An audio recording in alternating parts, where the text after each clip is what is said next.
In spite of the earlier spread of COVID-19 in some schools, the resulting closure of all schools, as well as a national shutdown to contain the spread of the Lambda variant of COVID-19, it appears that next school year will open with a large number of unvaccinated teachers and school staff.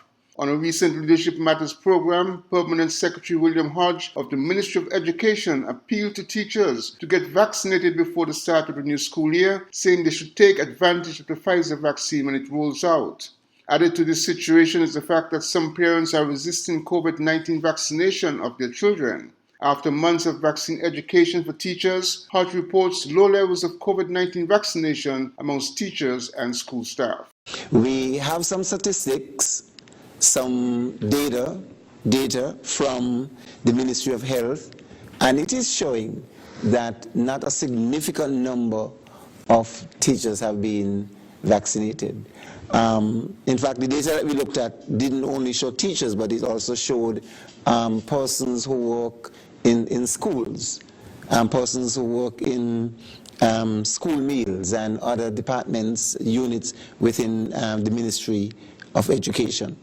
So we use this platform again to really encourage our teachers to go out and get vaccinated, especially as we prepare to move back to face-to-face instruction in schools. Now that we have the vaccine, that has added another layer of protection for teachers themselves. And if teachers are serious about their own health, as that quotation said earlier, health is the new wealth, then they have to go out to be vaccinated and to encourage others, as well as to ensure that the children, to encourage the children in their charge when we get to that point to be vaccinated.